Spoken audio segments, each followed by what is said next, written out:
আসসালামু আলাইকুম ওয়া রাহমাতুল্লাহ।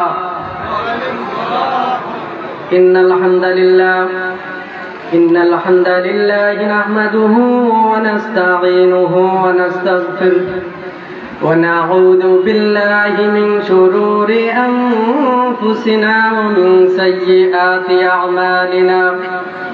من يهده الله فلا مضل له ومن يضلله فلا هادي له ونشهد أن لا إله إلا الله الحي القيوم الذي لا تأخذه سنة ولا نوم الذي أرسله بالحق بشيرا ونذيرا وداعيا إلى الله بإذنه وسراجا منيرا فقد قال الله تعالى في كلامه المجيد والفرقانه الحميد أعوذ بالله من الشيطان الرجيم بسم الله الرحمن الرحيم ألا إن أولياء الله لا خوف عليهم ولا هم يحزنون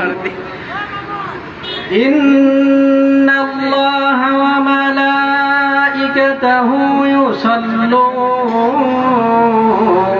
على النبي يا أيها الذين آمنوا صلوا عليه وسلموا تسليما اللهم صل على سيدنا مولانا محمد وعلى آل سيدنا مولانا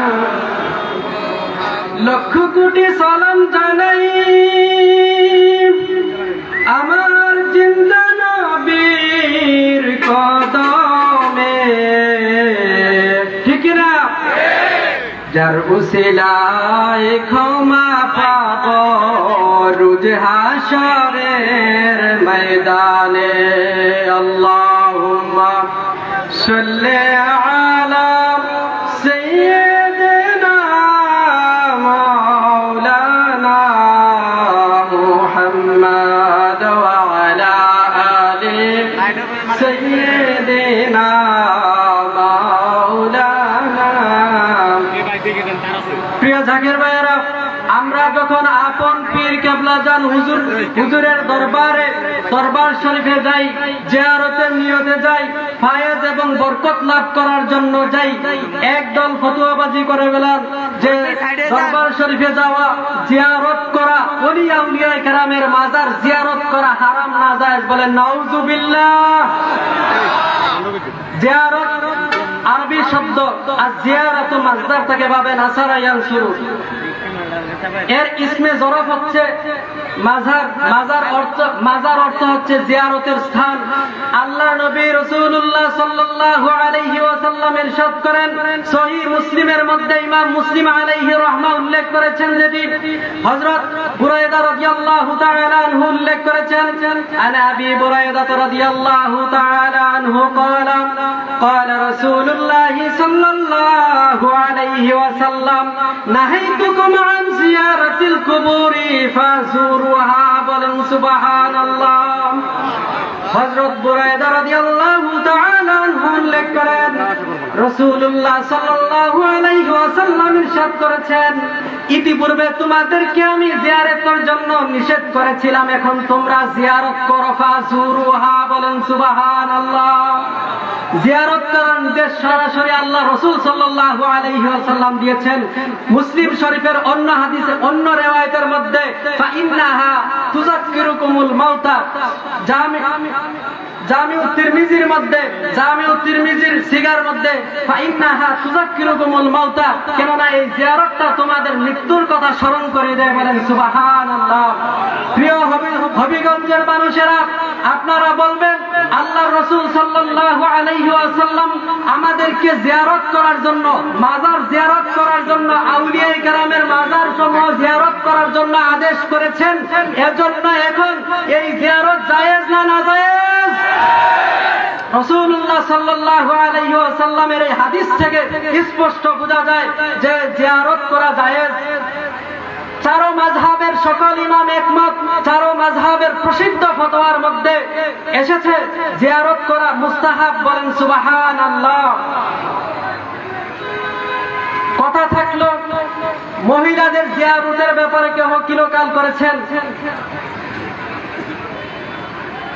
সুনান ইবনে মাজার মধ্যে আব্দুল্লাহ ইবনে আবি মুলাইকা রাদিয়াল্লাহু তাআলা আনহু থেকে বর্ণিত, আন আব্দুল্লাহ ইবনে আবি মুলাইকা রাদিয়াল্লাহু তাআলা আনহু قال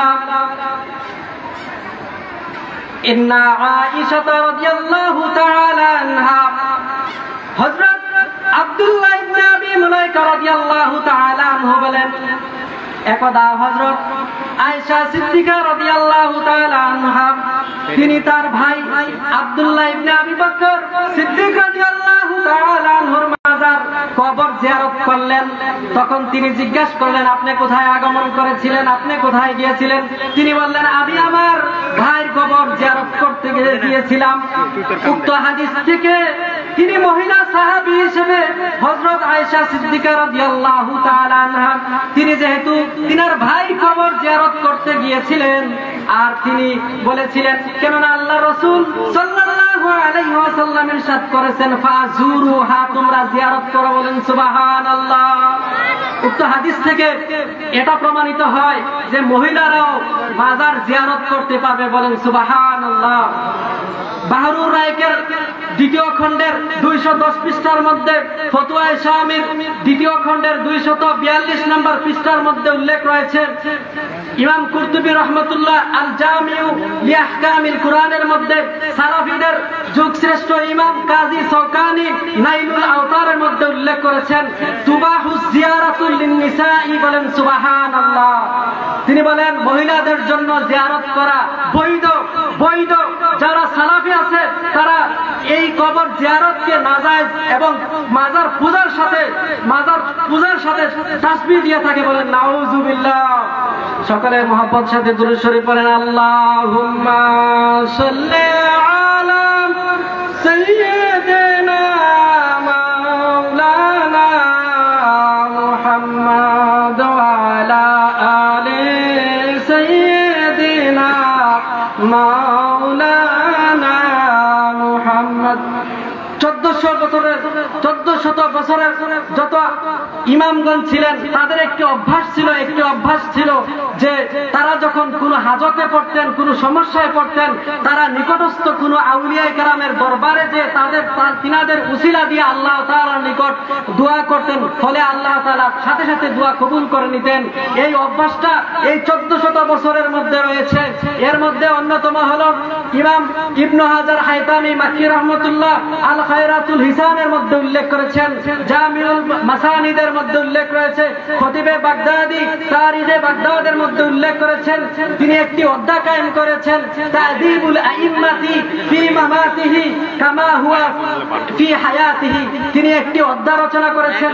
তিনি বলেছেন আউলিয়ায়ে কেরামের মাজারকে সম্মান প্রদর্শন করা, তাদের মাজারের কাছে যে বিনয় প্রকাশ করা, যেমনি ভাবে তারা জীবিত অবস্থায়, তারা হায়াতে অবস্থায় যেভাবে তাদের কাছে যে সম্মান প্রদর্শন করা হতো, আদব প্রদর্শন করা হতো, এটা মুস্তাহাব। বলেন সুবহানাল্লাহ। শুধু এখানে শেষ নয়, ওয়া আন্না ইউজারু লিকাদাইল হাওয়াইজি, ওই কবরসমূহকে জিয়ারত করা হয় কোন সমস্যায় পড়ে, বলেন সুবহানাল্লাহ। ইমাম শাফি রহমাতুল্লাহ, ইমাম আবু হানিফা রাহমাতুল্লাহি আলাইহির রওজা মুবারকের কাছে যে আল্লাহ তাআলার নিকট উসিলা দিয়ে দোয়া করতেন, ফলে আল্লাহ তাআলা দোয়া কবুল করে নিতেন, বলেন সুবহানাল্লাহ। রিজালু হাযা সনদি কুল্লুহুম মুআত্তিকুনা ইনদাল খতীবি, বলেন সুবহানাল্লাহ। ইমাম বলার কোনো সুযোগ নেই। আমাদেরকে আল্লাহ তাআলা আউলিয়া কেরামদেরকে ভালোবাসার তৌফিক দান করুন, বলেন আল্লাহুম্মা আমিন। আল্লাহ তাআলা আমাদেরকে তৌফিক দান করেন, আল্লাহুম্মা আমিন। ওয়া আখির দাওয়ানা আনিল হামদুলিল্লাহি রাব্বিল আলামিন। আসসালামু আলাইকুম ওয়া রাহমাতুল্লাহ।